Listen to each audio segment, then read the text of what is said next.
나스닥에 끌려다니는 비트코인 이번 주부터 반전이 시작됩니다. 반갑습니다. 코인유니브입니다. 오늘의 차트 분석과 시황 영상 바로 들어가 보도록 하겠습니다. 일단 오늘은 월요일입니다. 이번 주를 시작하는 의미에서 차트를 조금 꼼꼼하게 확인을 하고 난 다음에 이슈들 체크하면서 비트코인의 방향이 어디로 갈 것인지에 대해서 말씀드리도록 하겠습니다. 먼저 뉴스를 하나 같이 보고 가면 좋을 것 같은데요. 미국 비트코인 현물 ETF 지난주 7690 비트코인 1억 2주 연속 감소세라는 소식입니다. 23일 호들 캐피탈은 트위터를 통해서 미국 비트코인 현물 ETF 거래 24주차에는 7690 비트코인이 감소했다고 전했습니다. 이는 23주차에 이어 2주 연속 감소세인데요. 최근 2주 동안 비트코인 보유가 감소했음에도 불구하고 6월 한 달 동안 비트코인이 9282 비트코인이 추가된 것으로 파악이 됩니다. 이처럼 비트코인 ETF가 계속해서 순유 추세를 이어가면서 비트코인도 하락의 그림자가 계속해서 들이오는 것 같습니다. 이번 하락의 원인을 저는 이 나스닥과 ETF에 두고 있는데요. 제가 지난주 결산 영상에서도 말씀드렸지만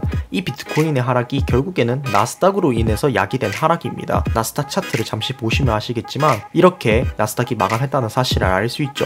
비트코인이 조금 덜 떨어지다가 떨어져서 그렇지 차트는 훨씬 안 좋은 상황입니다. 다만 나스닥 장이 멈추면서 주말장에서는 비트코인이 상승 횡보를 하고 64K 위로 올려놓은 상태에서 이번 주를 마감하게 되는 것 같습니다. 자, 이제 다음 주 나스닥이 어떻게 가느냐와 ETF의 흐름이 어떻게 되느냐가 상당히 중요할 것 같은데요. 그 부분에 대한 차트 분석은 조금 뒤로 넘기고 지금은 기술적인 데이터들 조금 체크해 보도록 하겠습니다. 먼저 청산 맵인데요.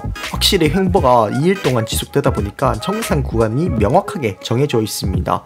밑으로는 63.5K 부근이고 위로는 65K 부근인데요. 제가 만약에 세력이라면 밑을 한번 털고 난 다음에 올라가든지 아니면 그냥 쭉 올라가든지 둘 중 하나를 할 것 같은데요. 여태까지 롱 물량의 청산이 상당히 많이 나왔습니다. 이 부분은 제 영상, 이전 영상들을 조금 체크를 해보시면 바로 아실 수 있을 것입니다. 그만큼 롱 청산 물량이 많이 나온 만큼 끝까지 이 롱 청산을 받아 먹고 갈 것인지 아닌지에 대한 여부가 상당히 중요할 것 같습니다. 24시간 동안 얼마나 청산이 되었느냐를 체크하는 게 가장 좋을 것 같습니다. 비트코인은 24시간 동안 롱이 2300만 달러 그리고 숏이 1000만 달러 정도로 약 2배 정도 롱이 더 청산을 많이 당했습니다.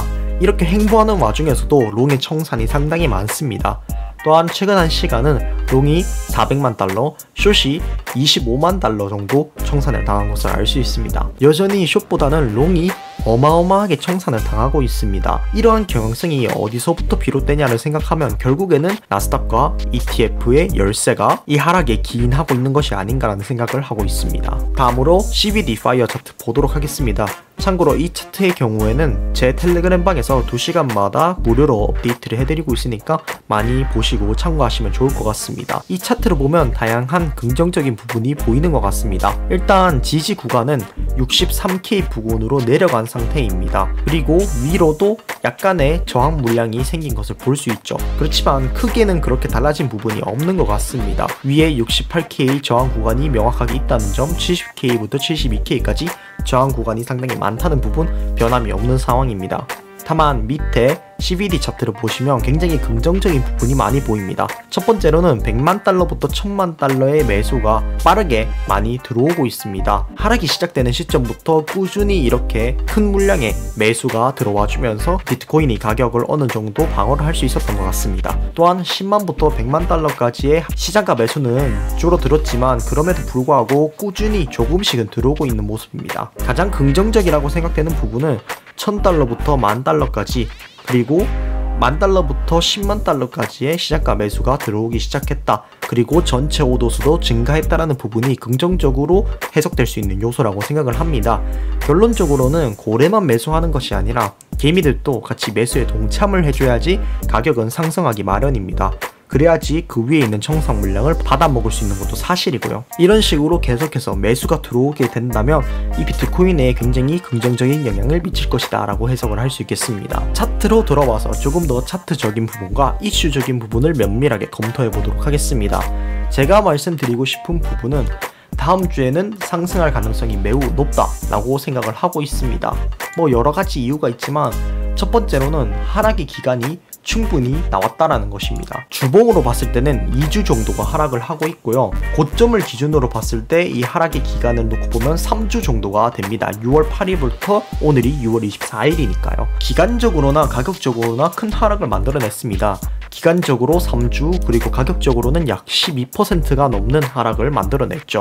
물론 정말 하락의 시작이라면 더 떨어져도 이상할 거는 없습니다. 하지만 저는 여전히 상승 모멘텀이 남아있다라고 생각을 합니다. 주요 지지 구간이라고 판단되는 64K 부근이나 65K 부근을 깼음에도 불구하고 생각보다 숏 매도세가 저조하면서 결국에는 더 큰 하락을 만들어내지 못했습니다. 지금 구간만 뚫어준다면 숏은 60K까지 한 번에 8%를 뺄 수 있는 상황임에도 불구하고 거래량을 보시면 아시겠지만 하락하면 할수록 거래량이 줄어들고 있습니다. 그만큼 숏의 매도세가 점점점 줄고 매도 압력이 줄고 있다는 것을 뜻합니다. 이런 매도 압력을 롱이 버텨내기만 하면 그 반대로 역공의 시간은 무조건 다가옵니다. 지표적으로 봤을 때도 상당히 하락적으로 과열이 되어 있는 모습입니다. RSI도 밑에 보시면 아시겠지만 과매도 부분을 많이 터치한 모습이고 미체결도 빠지다가 지금 어느 정도 상승을 하고 있는 모습이고요. 가장 좋은 그림은 어쨌든 이 하락 채널을 돌파를 해야 됩니다. 크게 봤을 때는 이런 그림이라고 볼 수 있겠습니다. 결국에는 이러한 하락 채널을 어떻게 돌파를 하느냐가 중요할 것 같은데요. 이번에가 좋은 기회라고 생각합니다. 이런 식으로 주말 동안 횡보를 만들어냈고 내일만 위기를 조금 버텨준다면 65K 위로 얹었다가 하락하고 다시 지지 테스트를 한 다음에 이런 식으로 상승을 할 가능성이 높다라고 저는 생각을 하고 있습니다. 결국 이 가격을 주도하는 주체는 세력입니다. 세력이 어떻게 이 움직임을 가져가길 원하냐에 대해서 생각을 많이 해볼 필요가 있겠는데요. 사실 제가 계속 청산에 대해서 강조드리는 이유가 이 청산이 얼마나 됐냐 안 됐냐에 따라서 지금 가격대가 어느 정도에 있다라는 것을 대충 파악을 할 수 있습니다. 첫 번째로 최근에 알트들이 마이너스 20%에서 30% 빠지면서 완벽한 항복 신호를 보낸 바가 있습니다. 이후에도 알트코인들이 조금 기는 모습도 있기는 하지만 그래도 반등을 조금 하고 있는 모습이고요. 비트코인의 경우에도 처음 하락이 나왔을 때보다 더 큰 폭의 하락이 나오더라도 그리고 하락이 많이 나오는 추세에서도 롱 청산 물량이 점점점 줄고 있습니다. 그렇다고 숏 청산 물량이 많아지는 건 아닌데요. 롱 청산 물량이 계속해서 줄고 있다는 것은 받아먹을 물량을 계속해서 다 받아먹고 있다. 그리고 털만큼 다 털리고 있다는 부분을 암시할 수 있겠습니다. 또한 여러가지 안 좋은 이슈들이 많이 나오고 있기는 하지만 그런 이슈에도 불구하고 비트코인의 지금 현재 가격 상태는 훌륭하다라고 생각을 합니다. 예전에 비트코인이었으면 지금 구간에서 10,000불을 떨어뜨려도 이상하지 않은 가격대이니까요. 어쨌든 증시에 영향을 많이 받고 있고 거시경제에 영향을 많이 받고 있다면 다음 주 중으로는 상승으로 전환해 기대를 걸 수 있을 것 같습니다. 결국 포인트는 나스닥이 상승을 하냐 안 하냐의 문제가 될 것 같습니다. 지금 나스닥 따지고 보면 너무 좋은 상황입니다. 고점을 찍고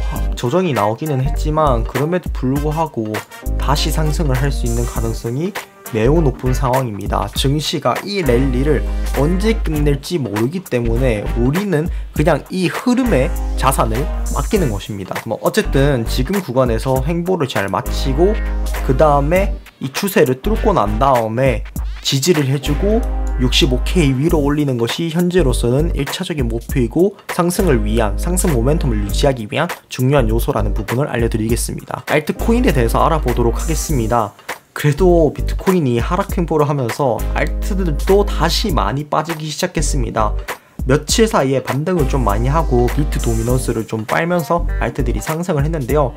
다시 5%에서 10% 내외로 하락하는 코인들이 상당히 많이 생겼습니다. 그 와중에 더 오르고 있는 코인들이 몇 개는 있기는 하지만 그 부분은 논외로 잡고 지금 현재 상황만 딱 놓고 봤을 때 역시 알트코인이 약세를 보이고 있다. 다만 비트코인이 지금 구간쯤에서 반등을 해준다면 알트코인들도 10%에서 20% 정도는 빠르게 뛸 수 있는 구간이다 라고 말씀을 드리고 싶습니다. 결국 중요한 건 이슈를 잡고 어떤 코인을 사느냐가 중요한 것 같습니다. 시황을 자주 읽고 어떤 메타가 돌고 있고 이러한 부분들을 꾸준히 체크하는 게 좋을 것 같습니다. 마지막으로 뉴스와 시황도 보고 마무리하겠습니다. 비트코인 채굴자 6월 이후 3만 비트코인 이상 판매, 매도세 가속하라는 뉴스인데요. 23일 인투더블록은 트위터를 통해서 비트코인 채굴자들은 6월 이후 3만 비트코인 이상을 매도했는데 1년여 만에 가장 빠른 속도로 매도하고 있다며 최근 비트코인 반감기로 인해 마진이 줄어들면서 매도세가 발생했다고 전했습니다. 한편 지난 22일 QCP 캐피탈에 따르면 채굴자 비트코인 보유량 또한 지난 14년 만에 최저 수준으로 떨어졌다며 이들의 총 비트코인 보유량은 올해 초 대비 5만 개 감소한 것으로 파악됩니다. 다음 소식입니다. 비트코인 ETF 1억 600만 달러가 순유출이 되면서 6일 연속 순유출이 되었다는 소식인데요. 3개의 비트코인 ETF에서 인출이 발생했고 1개의 ETF만 유입되었다고 하면서 나머지 ETF는 변동이 없었다라고 전했습니다. 피델리티의 비트코인 ETF에서 4,500만 달러가 유출이 되었고요. 두 번째로는 그레이스케일의 GBTC가 3,400만 달러가 유출이 되었습니다. 세 번째로 큰 인출은 아크인베스트에서 발생한 2,900만 달러였습니다. 유일하게 유입이 있었던 ETF는 프랭클린의 비트코인 ETF로 200만 달러가 유입이 되었습니다. 마지막 소식입니다. 개인 투자자들 비트코인 구매 증가, 긍정지표라는 소식인데요. 소규모 개인 투자자들의 구매 관심이 눈에 띄게 증가하고 있다고 설명했습니다.